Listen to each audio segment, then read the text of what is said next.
I'm Cecil. And I'm Natalie. And we are back.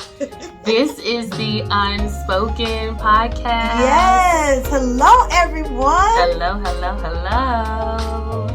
And we hope you're doing well.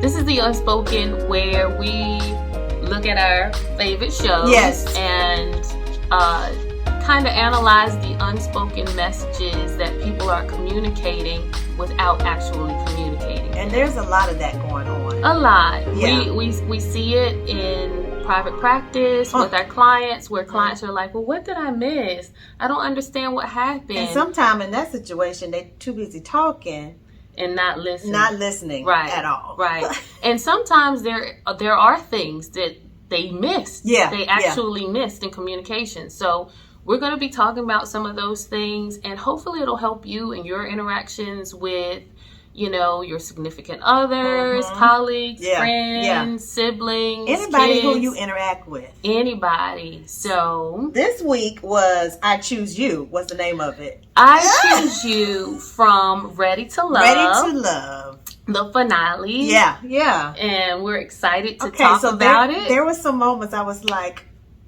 that is so sweet. Listen, who is cutting the onion? Oh, yes. I'm a waterhead. I'm a crybaby. I am not, but I was like, that is beautiful. Beautiful. Just to show how you feel with your body language and your unspoken words. Mm-hmm. It was a beautiful thing. So let's just get to it. What couple do we want to start with? Let's jump into it. Okay, let's start with Vernisha. Yeah, that's what I was thinking. Baby.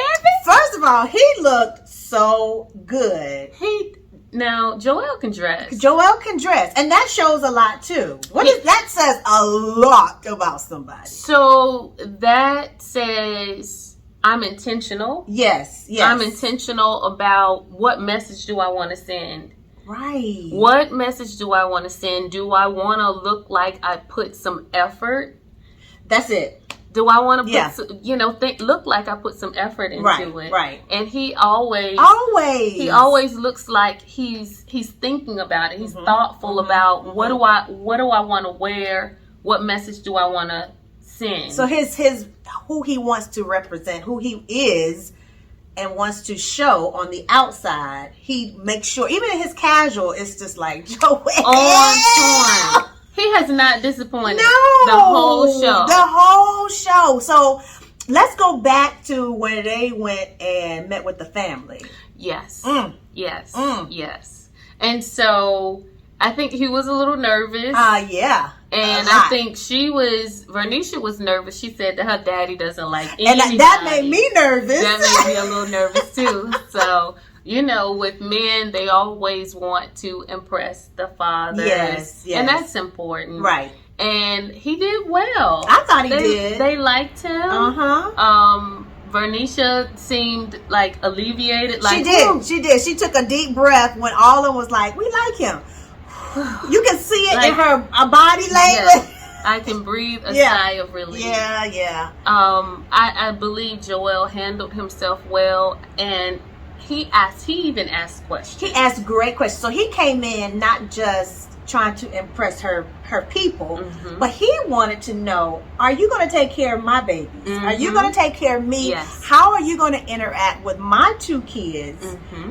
And so I like the fact that Joel came to show who he was, but he also was doing a little interviewing too. And that's very important because it's not just one-sided. Right. And it's important, especially when you have children. Oh my goodness. You don't want to just date the person. You have to date their kids as well. Yeah. You don't want it to be like, surprise, this is my person and you better get along with them. No. You do want to make sure that the other family is welcoming to your children. Right. And you get along with their children. They get along with your children. So, when you're dating, be intentional about dating the person's kids too. Right. Because if it's not a good fit with the kids, it's going to be a problem. Right. Yeah. So that's Vernisha and Joel. Yes. Who's Chris and Amber? Chris and Amber. Okay, so let me just go back, because Chris has been through this process before. And the week that he got voted out, kicked off the island, was the week of family. Oh no, poor Chris. So I think he was misunderstood on that one. And she did not express to him what she needed. Right. So it was a disconnect. So now that Chris has found Amber, which I think is a better match than the previous person. Yes. I think that he learned, and now he's asking better questions and looking at more. But what I like the most is his brothers. How they just... His brothers are protected. Very. And they want to let you know, listen, we're serious about this one right here. Are you ready? You know, are you serious? Right. And it is important to ask those questions because you want to make sure that your loved one is in good hands. Got to be. And so, yeah, they made that known that we're serious about Chris. And it goes back to what you're saying, that even when you're in a relationship or you get in a marriage, you're kind of accepting everybody. You don't have to get along with everybody, but you have to know that they are a part of your family. Absolutely. So you really need to ask those questions. It's not just about the person that you're dating. It's about their whole village that comes with them. And then setting boundaries and expectations to make sure that your union is secure. Yes. Yeah. Absolutely. So when you're going into this family situation, when you're meeting family, you do want to see how you connect with family members. You want to see how they vibe with you, how they vibe with one another. Right. Because that's the telltale sign right there. Yes, because if you go around the person's family and it's always chaos and confusion or some type of argument or fighting going on, you want to note that. Yeah. You want to note that because this is the dating process. Nobody's walking down the aisle after the show goes off. Wait a minute. Say that for the cheap seats in the back of the church. No one is walking down the aisle at the end of this show. Tell more about how you're collecting data. Because you make some great points on our phone conversations. Yes. Remembering that dating is gathering data. It's gathering information about the person. Because you can meet somebody and go on a couple of dates and it's like, oh, okay, I think we click. No, you need to spend more time. And you need to also spend time around their friends and family to see, okay, how this person vibes with them. What's their energy? What's the interaction? Right. And different times. Like, it's not all about going out on dates. You need to know how their house is, how they interact, how they behave after a hard day of work. You know, all those things. Have your first fight. See how you handle that. How do you handle and resolve disagreements? Yes. Because it's not all sunshine and roses and lollipops. Unicorns. And so sprinkles and glitter. No. You're gonna have some disagreements. So taking the time to actually spend time around each other's people, to see how all that fleshes out, and if it's gonna be a good fit. And so they got a chance to do that. So I think Amber's sister, brother, and friend really fleshed out some stuff about Chris, and they were impressed. I thought they were, and his answer was so Chris smooth, like they just jealous.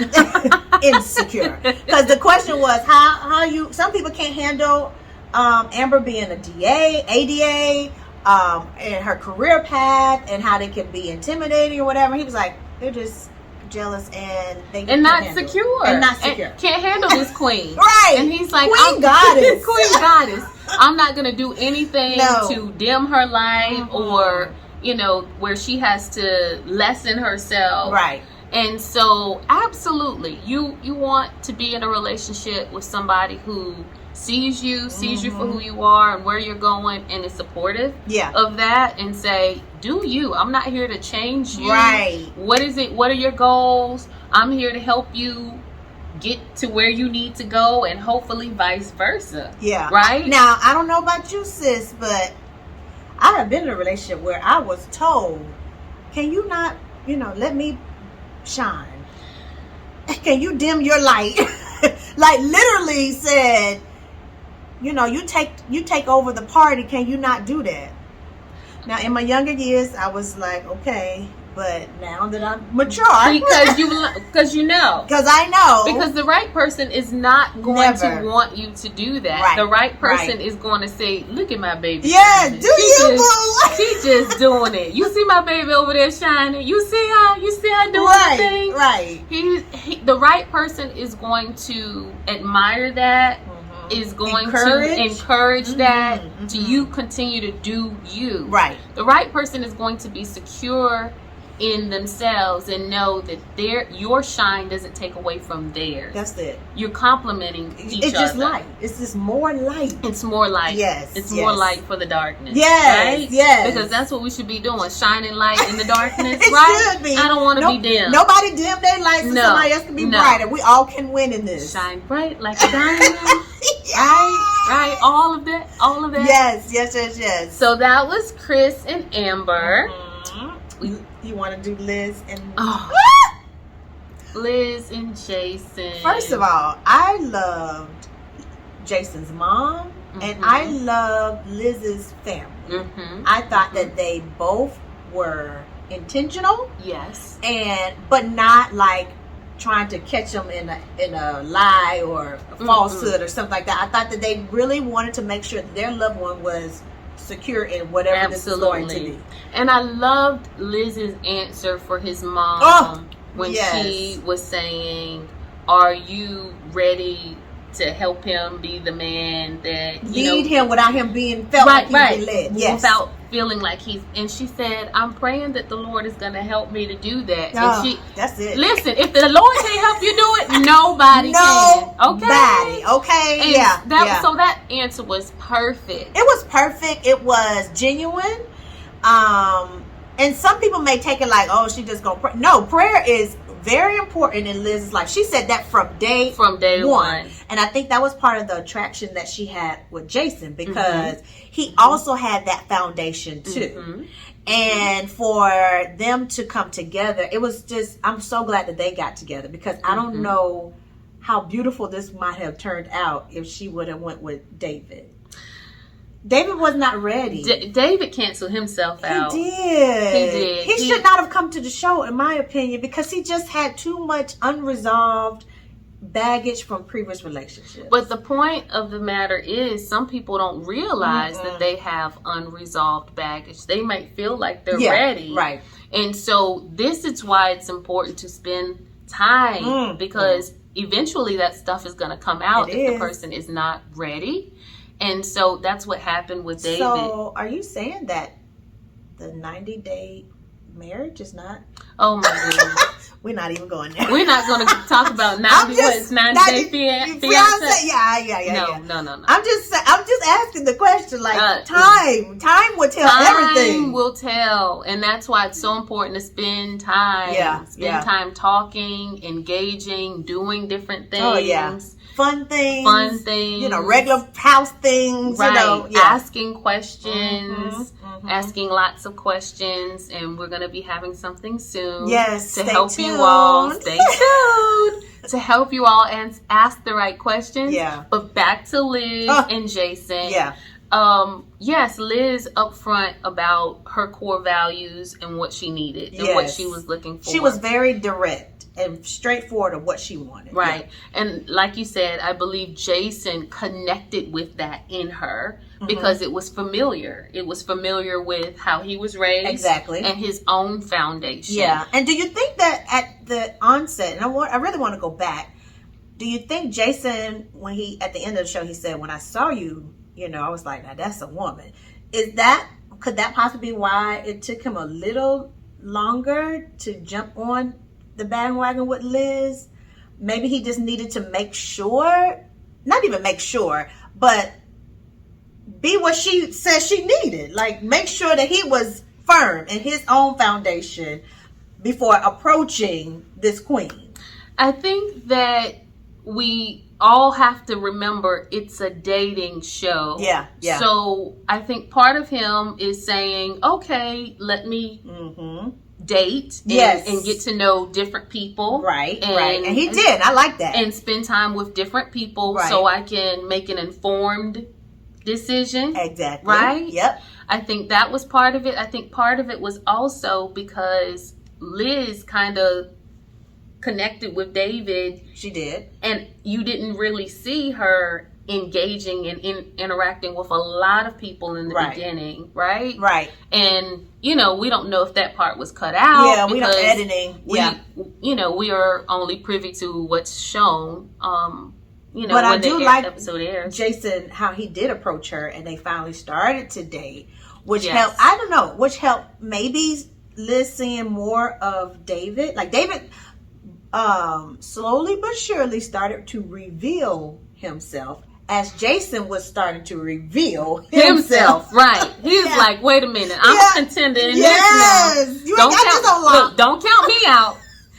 That masquerade ball. That's it. He was like, whoa. Because he saw Liz in a different gorgeous. In a different light. Woo! He said, I see what you're working with. She did that. She did that. Oh, she did that. Was pretty. She did that. And so, that started Jason to kind of say, hold on. Right. Let me not count this. Let me see what's going on here. Yeah. And it continued to build from there. Absolutely. Continued to build from there. I loved how Jason engaged with Liz's family. Oh, my. And how he came in and said, did we pray over the food yet? And that was it. That was her family. They were like, you already number one. Right. Number one prayer. Right? And he led the entire so he set the tone by leading that family in prayer. And I think it was not a player move. I think it was a very genuine move. And he said, I'm here for your sister. I am not here to play games with y'all. I'm here to learn about y'all and have you learn about me. Right. And that was, I said, Jason! He sealed the deal on that one. He kind of sealed the deal on that one. I loved it. And it just broke the ice. It did. It broke the ice, and some walls came down. I think they felt a little bit more settled with him saying, okay, did we pray? Well, that's what the Holy Spirit does. Listen. It settles everything. Set the Peace atmosphere. Peace be still. Yes. Don't worry. Don't worry. Yeah. So let's get into doom. You're right. AJ and Kyra. Okay, so my take on her has not changed. That we watched the live that she's done, so we watched something outside of Ready to Love. And although she was trying to explain herself, I think even in this last episode, she was kind of disappointed at AJ for not answering her mother's question, I think, or something to that point where she felt like he didn't choose her in that moment or secure the bag in that moment or something. And in that moment, it sounded as if her mom was approving. Right. And it sounded as if her friend, her sister friend, was concerned about whether Kyra was ready or whether he was really ready for this. Like they didn't. She said something about them not, is this your representative or this is who you are? And I had issue with that statement because this is still very early. It's very early. They've been spending time with each other and other people over a 6-week period. 6 weeks. It's only been 6 weeks. So that's what, a month and a half. Right. So this is still very early. 45 days. Right. So I think with anybody, it's the representative at this point. I think so. You have to go through some things. Like, I think even though it's been 6 weeks, I think the way Vernisha and Joelle had that disagreement helped seal the deal too. I think with Chris and Amber, that interaction with the kiss helped them seal the deal. They had some tough conversations. The back and forth between Kyra and Liz, I think that helped with Liz saying, you know what, I'm just going to be me all day, every day. And I'm not going to change to get this man to notice me more. Right. I think that helped seal the deal. So with Kyra and AJ, I don't really know. It was always something that she was looking for but not willing to give. And she did make mention of them bumping heads. They did have some bumping heads moments. Right. Is that a red flag? I wouldn't necessarily, it doesn't have to be a red flag. It just depends, right? Right. It depends on what they're bumping heads about. Right. Yeah. And it depends on if they can get things resolved. Right. However, I believe you've got to be certain about what your core values are. What is that foundation? What is it that holds you steady? Yeah, I think Kyra didn't have that foundation. And once you know what your core values are, you're going to know exactly what it is that you're looking for in that other person. And that means that you're going to go away. You're not going to deal with those who are not in that foundation, not aligned with that foundation. Yeah, those people who don't align, it is going to be hard to form a union and form a happy, healthy relationship because you are going to always be bumping heads. Right. If that person doesn't align with your core values. Absolutely. And so even though Kyra said, I don't think she's playing games. She said, I'm not playing games. No. In her life. I don't believe she's playing games. No. But I don't know if she's certain about what it is that she needs, what her core values are, and being able to see them in somebody else. Right. And I think that was my biggest, I don't want to say issue, but for lack of a better word, concern. Issue. Yeah, because Kyra, I don't have a problem with Kyra not finding love or taking her time or all of that. But what I had a concern about is she wanted so much more from them that she was not willing to give. And then when AJ said, I choose you, wrote the song and everything. Oh my God, that song. I mean, atmosphere.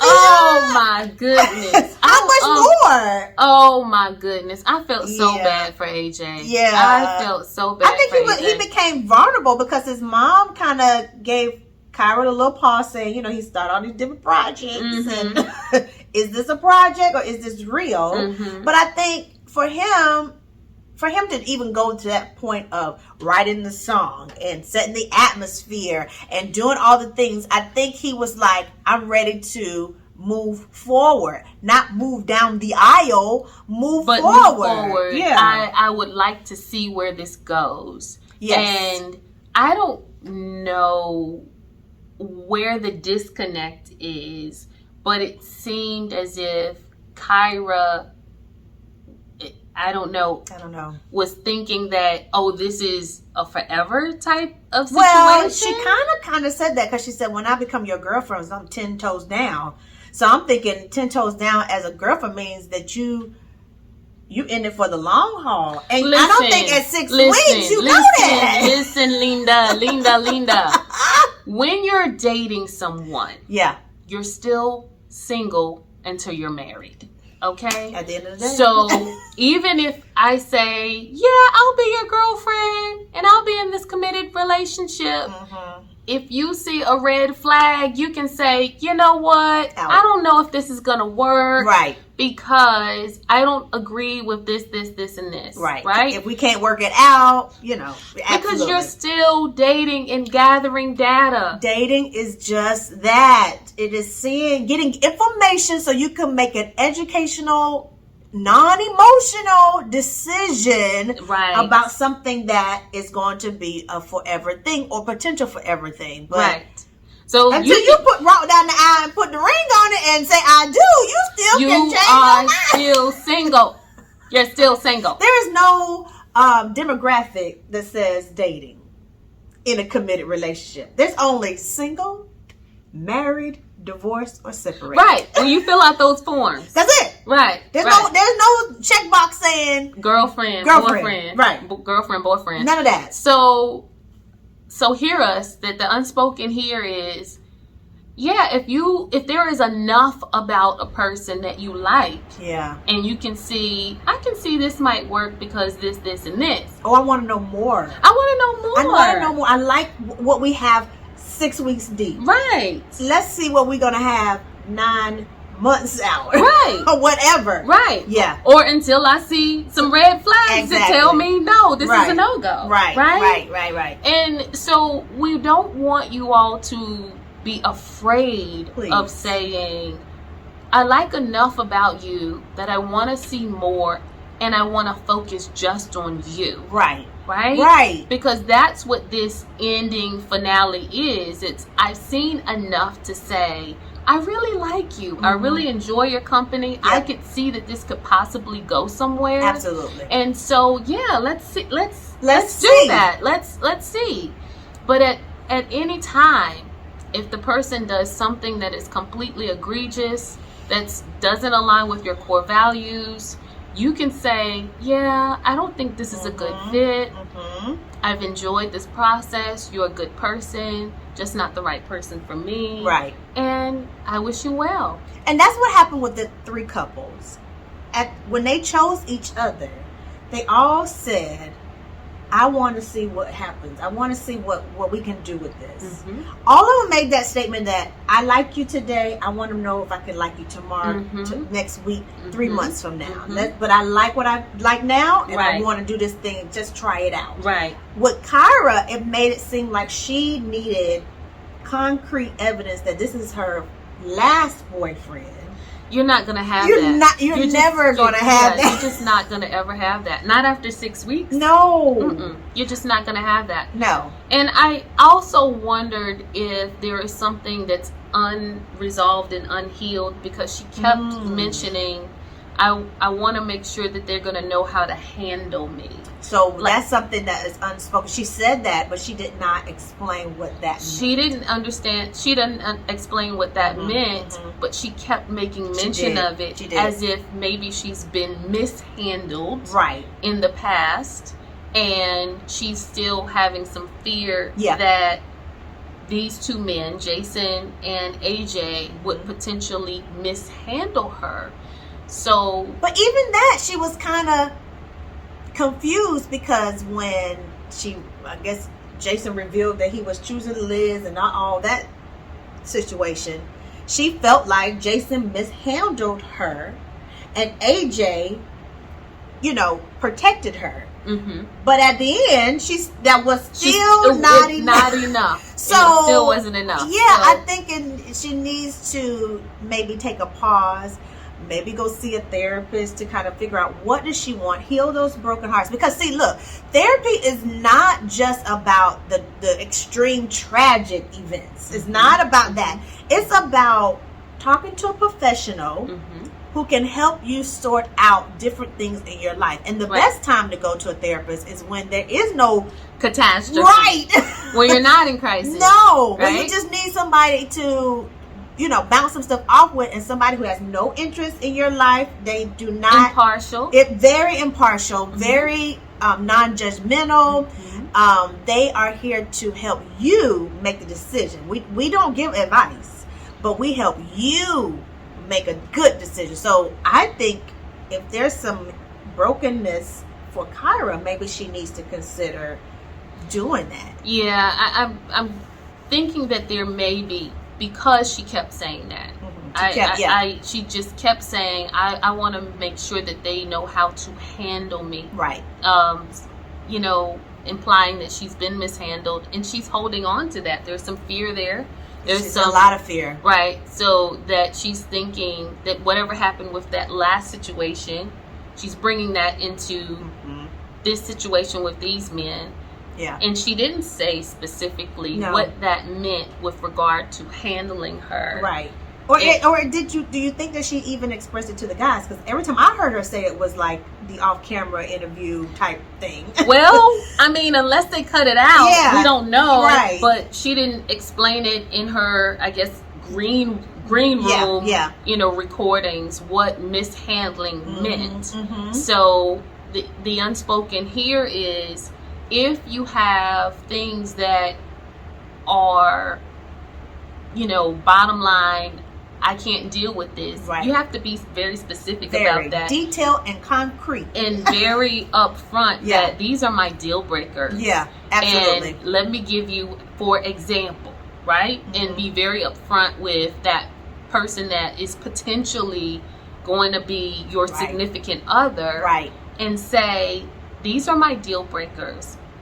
This is something that I've experienced in the past, you know, and that's something that's a deal breaker for me. And then be able to, once you express it, once you tell somebody what it looks like, then be able to say, this behavior right now looks like this. Right. And this is what I am interpreting it as. Right. Is this what you mean for me to get? Bingo. All of this right. communication, you gotta have That's those kind of communication, because it's going to get lost in somebody else's definition if you're not very direct. And then you're going to go down this rabbit hole of assume, well, I told him or I told her. But did you tell them in the moment that it was happening? In the moment. Yes. Can't stress that enough. That not after the fact, but in the moment when you feel like, ooh, or when you feel that internally, right. like, ugh. Yeah. That you were offended, or it's an ouch. In that moment, it's like, pause. When you said this and this, it made me feel, or I felt. Did you mean it that way? Right. Did you mean it in this context? Because that's the way it felt to me. Right. In that moment, so the person knows exactly what it is that rubbed you the wrong way. Exactly. And so they can say, oh no, and they can give you some clarification about what it was that they intended, you know, to say. Or they can adjust their behavior, or now that you know that when they do that, that's not what their intentions are. Right. Yeah. Right. So you know they're not trying to mishandle. Right. So this has been I can't wait for the reunion. I could not wait. They killed me on them little cliffhangers. The biggest cliffhanger that I want to see pan out is my boy Ron. Oh my goodness! Listen, Ron is a mess. Ron needs some help. Ron has some brokenness from his experience in his religious, well, not even religion. I wouldn't even call it that. I'll call it more church life. Church hurt, or he got a lot of church hurt. Something that happened in the church and he went away. But there's also some other stuff. There's some stuff that, you know, bruise the ego stuff going on. Yeah. That, you know, well, you getting rid of me? Well, I kiss Amber. Right. You that know, tit that for tat pettiness. It's like, come on, Ron. Come on. Let's be grown, because this is a grown-up show. Let's be mature. Yeah. And so it'll be interesting to see what he has to say at the reunion. But once again, in the clip, Amber with her voice, she said, "No, it didn't. No, we didn't do that. Not many days. Not at all. Not at all." So stay tuned, you guys, because we're gonna have another episode for the reunion show, and that's gonna be airing this week, actually tomorrow, and we'll have our take on that as well. Yep. So again, if you feel, we're therapists, yes, but this is not therapy. If you feel like you need a deep dive and helping somebody to help you process things, definitely reach out. Try to contact the therapist. If you have insurance, you can go through your insurance. Psychology Today, you can type in your location, and they will have an array of different therapists in your area. If you're in North Carolina and want to connect with us, our information is in the bio or on YouTube. You can click our links and connect with us this way. But we really want to help you communicate better. Please communicate better. And understand the unspoken. All right, so until next time. Bye.